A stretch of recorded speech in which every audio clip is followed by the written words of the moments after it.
Inaasahan ang pagbuhos ng mga pasahero sa Ninoy Aquino International Airport ngayong araw. Si Bernard Ferrer sa Detalye Live. Bernard? Dayan, ramdam ang mahigpit na seguridad sa NAIA Terminal 1 bilang bahagi ng OPLA na Biyaheng Ayos Semana Santa 2024 ng Department of Transportation o DOTR. Sa entrance pa lang nakadeploy ang mga airport police at K9 units upang matiyak ang seguridad ng mga pasahero. Nag-iikot din ng mga airport police sa buong pasilidad ng paliparan. Ilan sa aking nakausap, nalalabas ng bansa ang maagang pumunta sa paliparan upang hindi makasabay sa bugso ng mga pasahero.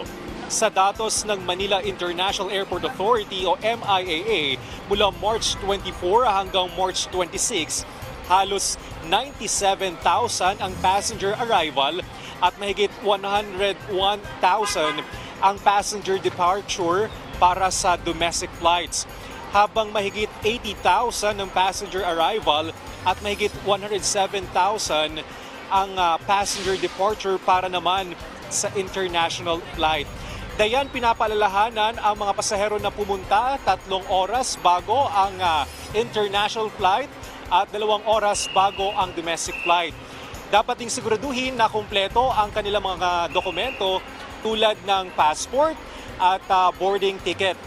Huwag din magdala ng mga ipinagbabawal na bagay upang hindi maharang ng mga security at dapat ding sundin ang mga ipinatutupad na security guidelines. Sa ngayon, Dayan, dito sa paligid ng NAIA Terminal 1, hindi pa naman ganon kabigat yung daloy ng mga sasakyan, pero inaasahan ito mamayang gabi hanggang bukas.